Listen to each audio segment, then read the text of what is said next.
Good afternoon. I'm Donna Collins, and it's a pleasure to be with everyone this afternoon. Today is the first of many segments of a project called Art Tells a Story, Let It Be Yours. The program is sponsored by Reese Brothers Productions and focuses on artists, the creatives among us. Today's conversation is with the incomparable Vicki Murphy. Vicki is a mosaic artist who works primarily in Ohio and New Orleans, and she's trained extensively with master mosaic artist Laurel True of True Mosaic Studio. And she's done this for many years, focusing on studio work, professional development, and large-scale public art. Vicki is an artist, an educator, a licensed social worker, and these merged careers give Vicki a unique perspective regarding the healing power of art and the beauty of creative expression. Vicki, I'm so glad you could join me today. I'm so glad to be here, Donna. Thank you. It's great to see you. Absolutely. Well, Vicki, I've got a series of questions I'm going to ask you, and there may be some extras in here because I know you have some great stories to tell. Talk to us a bit about your work and what inspires you to do that work.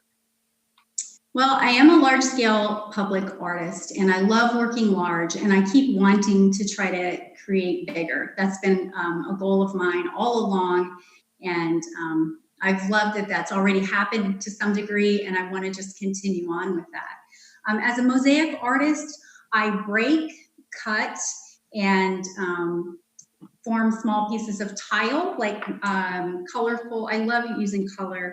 I use high fire exterior tile for outdoor projects, and then indoor ceramic tile for inside. And I use all those pieces to, bring it back together to make mosaic murals. These are like samples or smaller pieces, but this is stained glass up here, and then this one's tile at the bottom. So I like to use a lot of mostly tile and some stained glass, and I use a lot of mirror in my projects. So, Vicki, I know there's a secret to your tile. So I remember working with you once with a bunch of kids, and I said, "Oh, do you go to garage sales and get broken plates to do this?" And you looked at me as if my head were going to fly off. And you said, "Oh, Donna, let me tell you about my tile." Yeah, these colors are from California. Unfortunately, we don't have a lot of colorful tile in the Midwest and in Ohio. I've done a lot of searching. So I do order from California, and I do have a few other places that I use as well. But these tiles are also specifically for exterior and interior use. They're that way on the website. And so I purchase those ahead of time. And we want, especially when working with little kids, or community projects, we want these bright, beautiful colors. And so usually dishes and small, antique stores or whatever don't have that type of material, especially long lasting. I found out that the hard way when I was first starting out, and I would just try to use any colorful materials that I had. And that was before I studied with a master mosaic artist, but a lot of it will fade in the sun or it won't last, it'll fall off. And you have to use all the proper materials to have a professional piece of work. Well, that tidbit of knowledge helped me in a couple of other spots when I was with artists. So thank you for that. Absolutely. So, Vicki, as a teaching artist, I know that you love leading students through the process of envisioning a final project and then designing through that process. Would you share with us what you love about working with young people? Yeah, absolutely. When I've worked with all age groups, I've worked with kids that are preschool all the way up to seniors in high school, and then beyond. I've worked with young adults, and senior citizens as well. But specifically, for your question about working with young people, I kind of break that into two groups when I answer this, because the smaller kids have like such energy and excitement for mosaics when I show up with my toolboxes and I have hammers and goggles and gloves, and they're really excited about what's going to take place. And then when they find out that they're allowed to break it, some have been apprehensive, like, you're letting us break these, these items. They find it hard to believe. And I think it's because, as kids, we're always told, be careful and don't break that. And so they're having this adult come in and say, I want you to break these pieces. And so there's so much excitement in that. And there was a school that I was with for 3 years, and they actually gave me a designated mosaic room. They took one of the classrooms and they made it into just mosaics. And so we had a workshop in there, and that was at an elementary school, and the kids loved coming to the mosaic workshop, and they got to use the hammers and the tools and create. That was a very large scale project. And 1 year at that school, we made a 9-foot by 16-foot with elementary school kids, all those little pieces. It took us a school year through the Ohio Arts Council, and it was a fabulous project. Now, older kids, I would say what I enjoy working with them is like introducing them to a new art form. A lot of students that I've worked with have never used mosaics before, and they learn the process and using thin sets and grouts and how to use hand precision tools. And along the way, I've been able to have students, especially at the long-term positions that I've had at the schools, students who are like Mosaic Dream Team, that they really want to be there. I've had kids who've requested, like, gone and talked to their teacher, like, can I help the mosaic artist? Can I get out of class for tomorrow to go help the mosaic artist install, on the project? And there are students that over time, really, they got to know how to mix the concrete and how to mix the grouts and the thin sets. They knew how to create that and how to mix and use the drill bit to mix. And so I loved the excitement of the Dream Team too. That's great. You don't happen to have any images of some of that work you did at Bucyrus, do you? I'm glad you mentioned that. This is a smaller wall. This is an 8-foot by 12-foot, but the Mosaic Dream Team helped me create that one. And so that was a lot of fun. That work's pretty impressive. I've seen it up front, up close and personal, and it's pretty amazing, Vicki. You did a great job, and I could not believe how the children just took to you, and the excitement that you share about your art form made a difference. Thank you. It's been my pleasure. Sure. Vicki, take a minute to share with us any current projects you're working on, and let us know, this is the tougher part of the question, what, if anything, has the pandemic done to impact your work or interrupt your work? Yeah, definitely that did happen.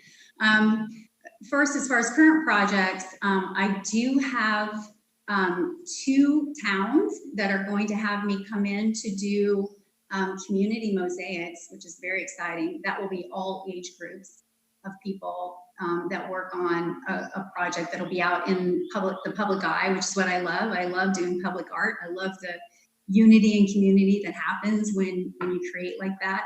So 2 of those coming up.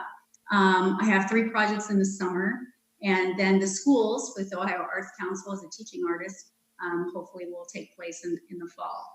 As far as how it's impacted me, first of all, as a self-employed artist, I already know what it feels like to have some apprehension and little, not really nervousness, but I'm aware that I'm always needing to have an income source. So salespeople know that 97 no's for every 3 yeses, right? So I'm already aware of those kinds of odds as a businesswoman, but having a pandemic thrown into that definitely causes more stress and makes it more challenging for sure.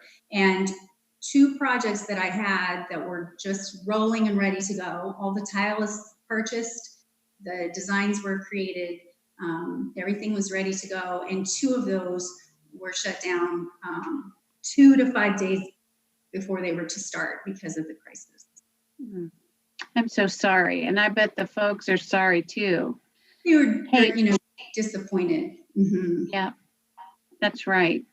I hope that it can be rescheduled and that it's not a cancellation, but it's just a postponement. Agree. I hope so too. That's the hope. Yeah.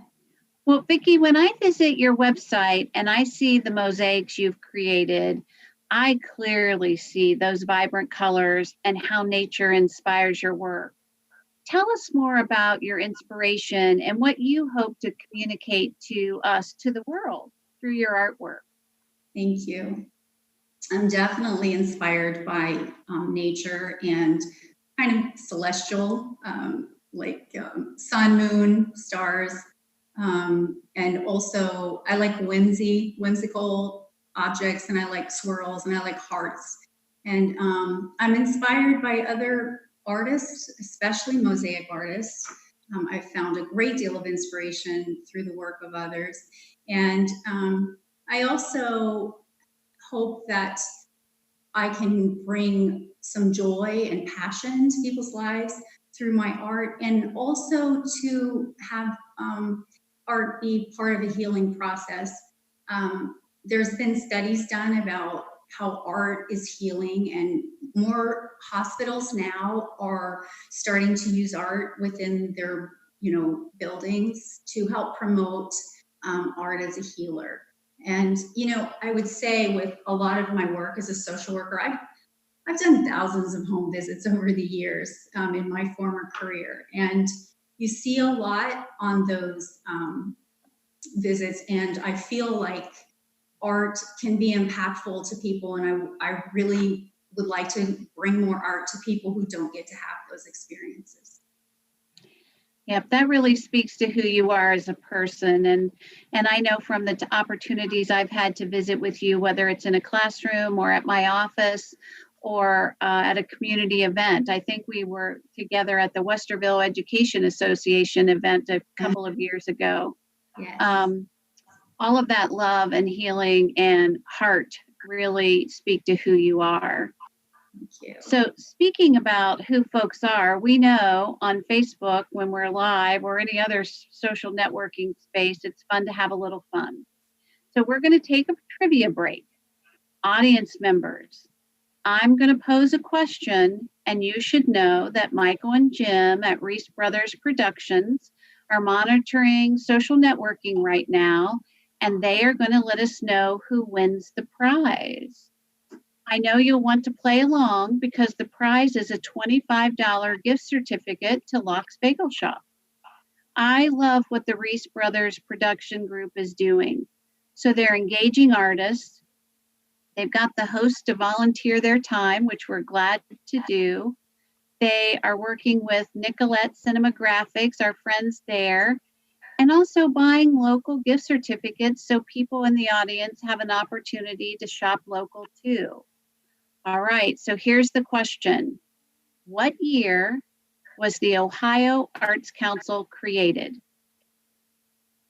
That's it. Which year was the Ohio Arts Council created? So you're going to tune in on Thursday when the winner will be announced. And at that time, we'll be joined by musician Joey Hebdo, and I know you won't want to miss that interview for sure. Vicki, back to you. Okay. We've all had lots of reflection time of late. Will you indulge us a bit and tell a story about how the arts have impacted your life personally as an artist? Yeah, absolutely. Well, the arts have actually changed my life in a big way, and I made a shift in my career, and I decided I wanted to be a full-time artist, and along the way, I have been able to build a whole sisterhood and brotherhood of mosaic artists that I've learned from and gotten to work with in really intense, exciting situations. And the way that it impacted me in most recent years when I started in as a mosaic artist is I really just jumped. I took the jump. I leapt into it, and I stayed flexible, and I really learned a lot from a master mosaic artist. I studied from Laurel True for many years, and I did 2 summer artists as residents down in New Orleans, and got to work with her on many projects. And I would say when I use the words creative fire, it really, the arts have impacted me in that regard, that I've been able to find my creative fire. And it doesn't always stay there, right? I mean, it comes and goes. And actually, this art that I created is two-sided. And when I first made it, I did it from the Bob Marley quote. I was inspired by his quote about, my heart is as hard as stone and yet soft as water. And so on the other side, it's like representational of the soft as water side. And so I was able to learn about creative fire, my creative fire, and I believe that happened when I really dove into soaking up the art of mosaic and learning from Laurel True. And there's a story that I love. We were working on, this is my most favorite project that I've been involved in, and this is down in New Orleans. This is a bench that, these are the mosaic artists, and we created a bench using rebar and mesh wire and concrete. So we actually created the bench first. It was a 10-day intensive session, and then we mosaiced it.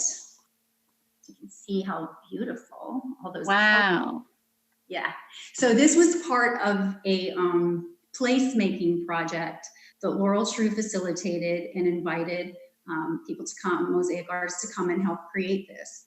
And so the way this would work on the 10 days that I'm there is you get up early, you get up at 7 in the morning. And one morning I remember I went and got coffee for her, myself, and another artist. And then we start loading the truck with all the materials.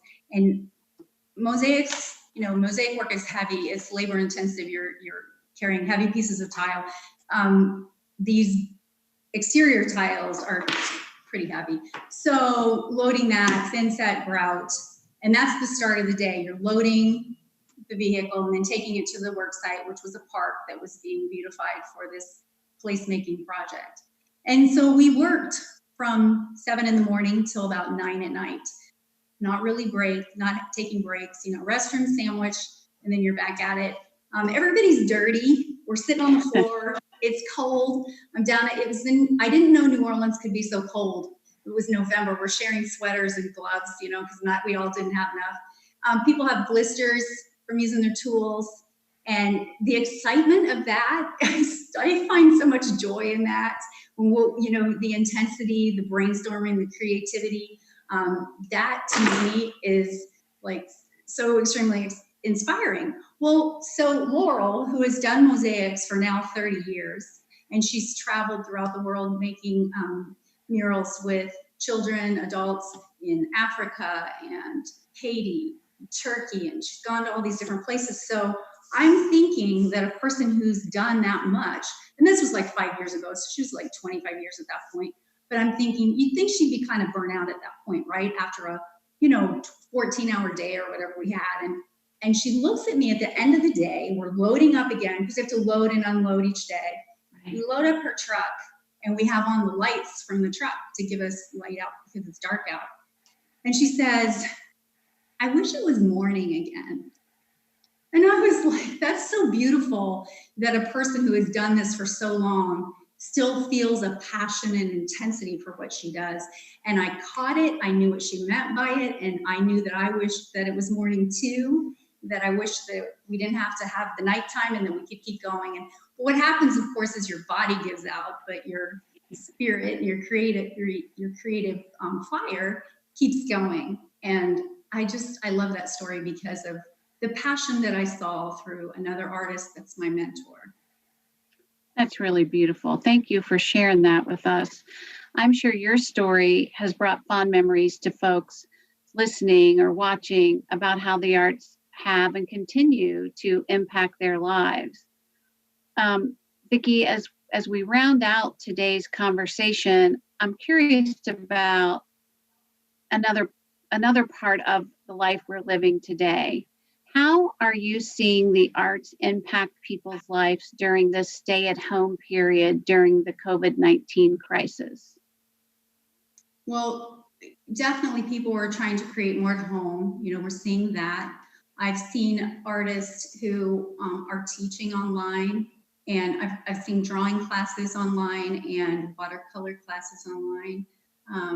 I know that there are people that are reaching out to each other and doing these Zoom meetings, and some of those have been like creative meetings and reconnections. I've been a part of a couple of those already, and I'm going to be in one of the Zoom meetings next month that has like 5 sessions to it, and it's all about drawing. So I know that people are doing these things. But also, as a former social worker, and as we all know, if you are in that, we look at Maslow's hierarchy of needs pyramid, we know down at the bottom is food, clothing, and shelter. And if people are in that space, they're not leveled up yet to creative activities. And so I'm seeing people in all different areas, ranges of that, myself included at times. And so to find space and time to create is so important, but also I think it reminds us that not everybody has luxuries. We all don't have luxuries to maybe do that quite as often as we'd like, which is why I love how I've been empowered through different agencies and people who have helped sponsor projects that I've done, especially community arts. And there was a project down in New Orleans where I got to work with senior citizens down there who had been through Katrina, Hurricane Katrina, lost their homes, lost family members, lost belongings, and we're at this center, the neighborhood center, helping me create some work there. And Floral True donated all the materials, and there was one lady, a 97-year-old lady, that I stayed friends with, and she checks on me once a month. This was a few years back, but she said, thank you for giving us something to do with and she didn't say hands, she said with our minds. And I thought, wow, that's beautiful, because that is what art does. And especially I feel that way about Mosaic art, because there is such a connection. You're using your mind, your hands, your heart, your emotion. And I so appreciated what she said, and that really stayed with me. It's funny that the people you surround yourself with, Vicki, have that same kind of creative fire that you thrive on and that you give to other people. Thank you for sharing that.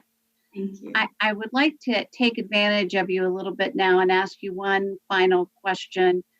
And if you have some advice for your arts peers and our audience today about your hopes and dreams for when we come out on the other side of this crisis, what's something we can be looking forward to or that you hope will come of this?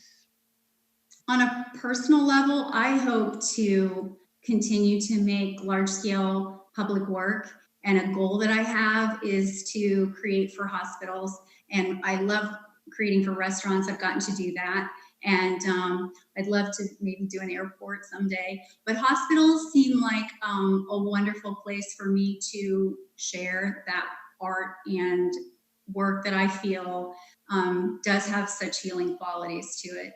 And on a larger scope, for all of us, I would like to see more creativity for people who aren't able to have art, like what I was talking about earlier. And there are ways that we can make that happen. And if anybody would like to write me on my email, that would be great. And I would love to collaborate with you and work with, partner with organizations who want to maybe sponsor areas that we want to add beauty and art for folks who don't have those chances. Oh, thank you. Vicki, we're with you on that. We know we'll be stronger, smarter, and better prepared to live richer, fuller lives as we go forward. I want to thank you for being with us today. And a special thanks to, a special thanks to Reese Brothers Productions for inviting me to interview Vicki. And special thanks to Nikki at Nicolette Cinematographics for her help in making the magic with today's technology. And on Thursday, we'll congratulate the trivia winner. So you've got to tune back in on Thursday to claim that prize. So until next time, I'm Donna Collins, and I'll see you here on the Thursday segment with Arts Tells a Story, Let It Tell Yours, featuring Columbus musician Joey Hebdo. You won't want to miss it. Bye-bye. Bye, thank you.